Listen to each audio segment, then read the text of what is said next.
Hello po sa inyong lahat. Welcome sa aking channel, lalong-lalo na sa mga bago. Hello po.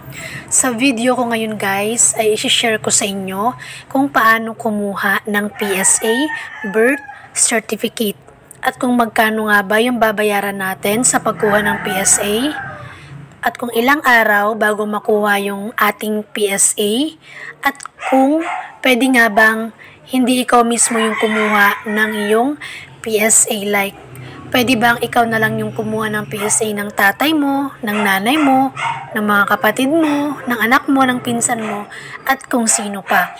So ayan yung mga pag-uusapan natin sa video na ito. So ako guys, kumuha ako ng PSA birth certificate sa SMCT Clark, Pampanga. So, dito sa servisyo, ayan.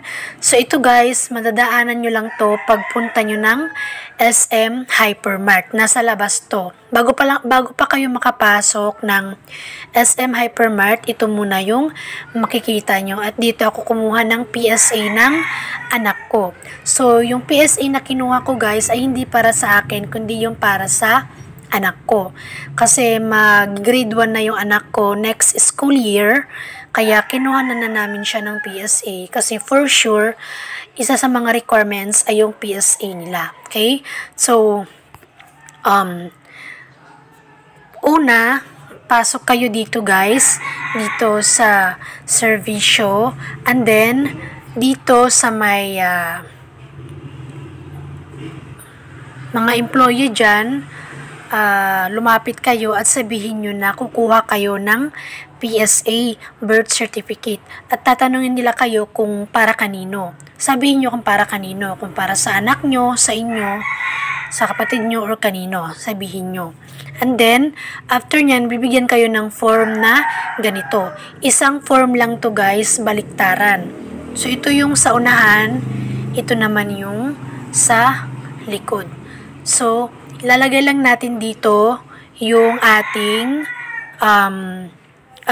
kung sino yung kukuhanan natin ng PSA, like ako, yung anak ko. So, yung details niya yung ilalagay ko dito. Ayan o, birth certificate details. So, wag kayong magkakamali guys para hindi masayang yung pera nyo pang bayad. Kung sino yung kukuhanan ng PSA, kanyang informations yung ilalagay dito. Like yung sa anak ko, so yung kanyang last name, first name, middle name, ayan, gender, yung kanyang birthday. Dito pala sa month guys, yung ilalagay nyo dyan is kompleto, yung month mismo, hindi lang yung number. For example, September, ilagay nyo dyan September. Then, place of birth kung saan siya pinanganak. Dito naman sa father's name and mother's maiden name, so kami, yung informations namin yung dito. So sa father's name, yung sa asawa ko, mother's maiden name, yung sa akin na mga magulang niya. Then, purpose of your request, kung ano yung purpose, kung bakit kayo kumuha ng PSA. So yung sa akin is school requirements. So kung sa inyo for travel, i-check nyo tong passport or travel. Yan lang naman yung pipilapan sa unahan. Then, yung sa likod naman, ito yung sa likod. May nakalagay dito, requester's details. So, yung nag-request or yung kumuha ng PSA, kanya naman yung informations na ilalagay dito. So, tulad ko, ako naman yung kumuha ng PSA ng anak ko, kaya yung informations ko yung ilalagay ko dito. So, yung aking last name, first name, middle initial, yung address ko, yung address na ilalagay nyo guys ay yung inyong present address, kung saan kayo nakatira ngayon. Then, yung cellphone number. So, may 09 na dito, dugtugan nyo na lang. Then, dito, lagay nyo yung pangalan nyo, kompletong pangalan, then signature sa itaas ng pangalan. So, ayan lang, wala na kayong, dito pa pala guys, dito. So since yung dala kong ID is UMID ID, so yung aking UMID ID number, yung aking nilagay dito. So pag kumuha pala kayo guys ng PSA, much better na kayo na kukuha ng PSA, dalhin nyo yung inyong birth certificate at saka valid ID in case lang na hingin sa inyo para patunay lang na may connection kayo sa taong kukuhanan nyo ng PSA. Yan. So, ito na fill upan ko na siya. Yan lang naman yung mga fill upan guys. Dito pala sa number of copies, kung ilang PSA yung kukunin nyo, halimbawa 2, ilagay nyo 2. So, sa akin, isa lang naman, kaya 1 lang yung nilagay ko. So, ito lang naman yung fill upan, yung birth certificate details ng kukuhanan ng live birth, yung parents informations niya, yung kanyang mama at papa. Then, sa likod, ganun din, requesters details, kung sino yung kumuha ng PSA. Then, sa conforme, sa unahan, lagay mo yung inyong kompletong pangalan at signature sa itaas. Then, sa gilid, yung valid ID na dala mo, yung ID number, ilagay mo dito. Then, kapag okay na guys, meron silang upuan. So, itong upuan na to, ito yung pagkakasunod-sunod kasi wala silang number. So, yan yung upuan. So, kapag ikaw na yung next, ikaw na yung pupunta doon sa harapan. So, may mga upuan dyan. So, yan. Pupunta kayo dito kung sino yung magsabi ng next, doon ka sa kanya pupunta. Yan. Then, pag kayo na guys, ibigay nyo na to, itong pinilapan nyo, ibigay nyo na. So, bago nyo, kung hindi pa kayo yung pupunta sa harapan, i-review nyo muna kung wala bang mali para hindi tayo magkaroon ng problema. Then, kapag okay na, kayo na yung nasa harapan, ibigay nyo na tong pinilapan nyo. And then, sa akin guys, wala namang hiningi sa akin na birth certificate at ID, wala namang hiningi sa akin. Tinanong lang ako kung kaano-ano ko yung kukuhanan ko ng PSA. Sabi ko para sa anak ko, para sa requirements nila sa school. Yan. So, ayun lang. Tapos, may chinek lang siya dyan sa form na pinilapan ko. Ni-review niya lang lahat. Ayan. Yan, may sinulat lang siya. And then, yung binayaran ko guys ay 195 pesos. So, mura lang. Kasi, pagkakaalam ko dati, nung kumuha ko ng passport ko, sa ibang ano naman yun, sa ibang lugar. Pagkakaalam ko, nasa 300 siguro yun eh. 260 or 300 ba yun? Or 360? Kalimutan ko na. So, ngayon, mura siya. So, yung binayaran ko guys is 195. So, after kong magbayad, binigyan na ako ng resibo. Ito siya.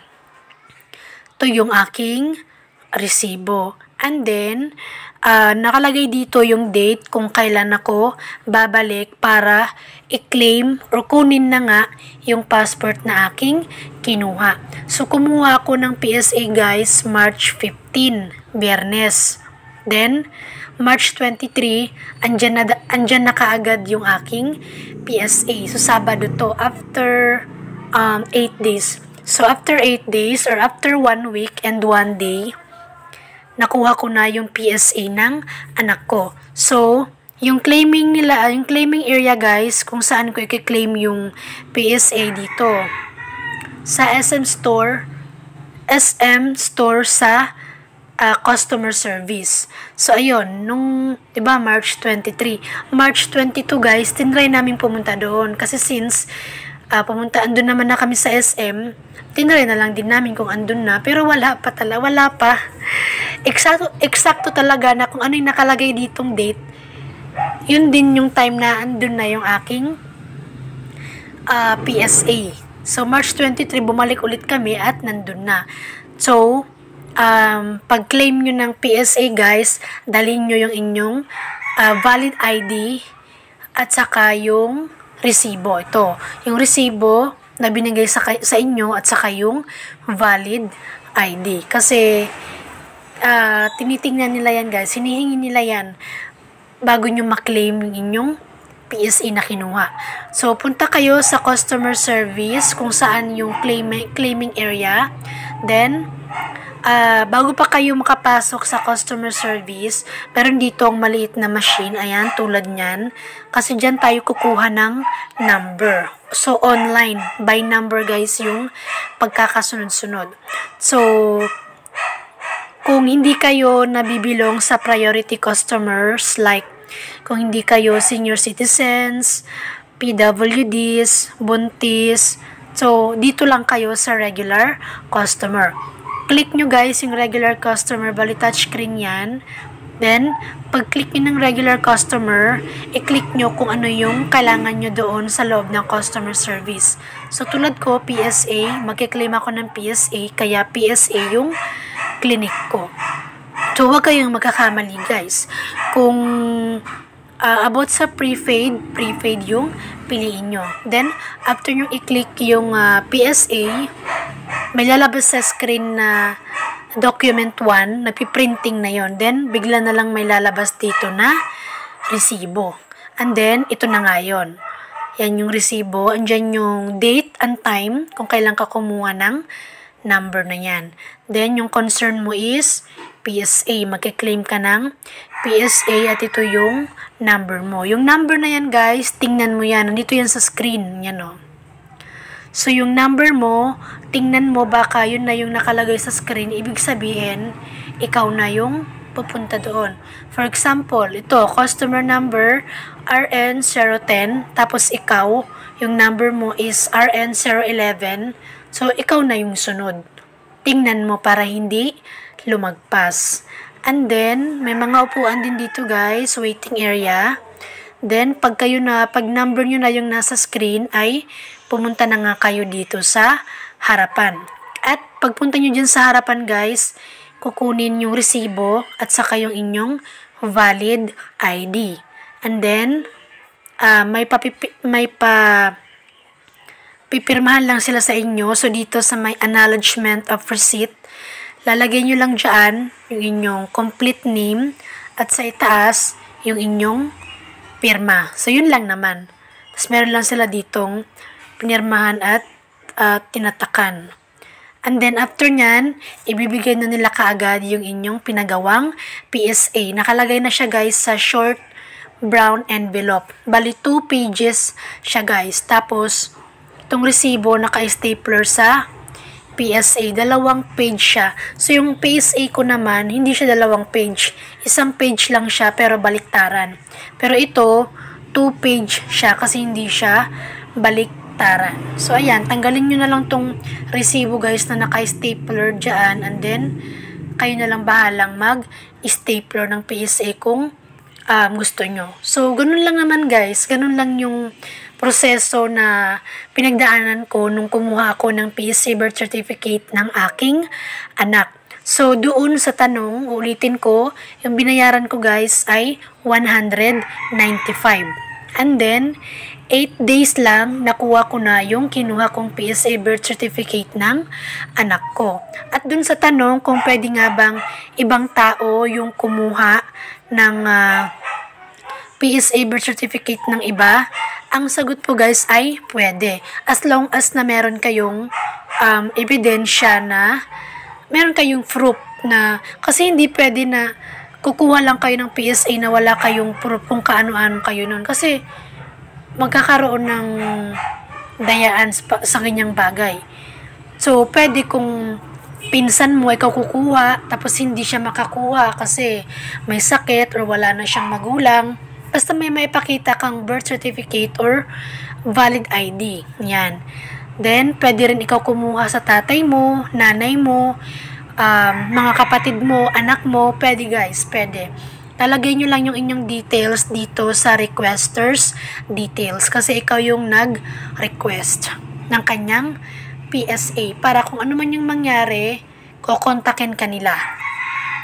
So, hindi rin tayo makakalusot dito guys. Bawal dito yung scam or panloloko.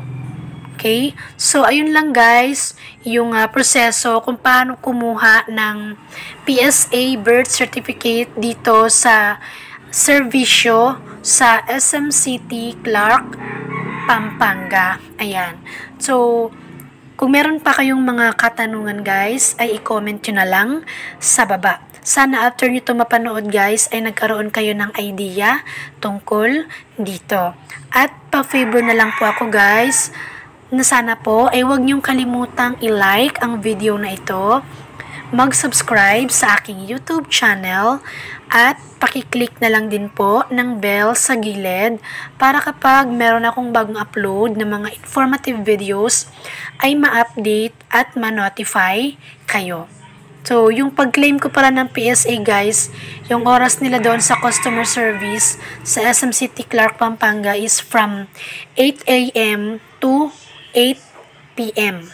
So, malaki-laki pa yung oras ng pag-claim. And then, dapat yung PSA na pinagawa natin, within 2 months, dapat makuha na natin siya. Kasi kapag lagpas na 2 months at hindi pa natin nakuha yung PSA na pinagawa natin, sabi ng employer doon ay yung PSA na yon ay ibabalik nila doon sa mismong office ng PSA. At ang mangyayari, back to zero na naman tayo, magpapagawa na naman ulit tayo.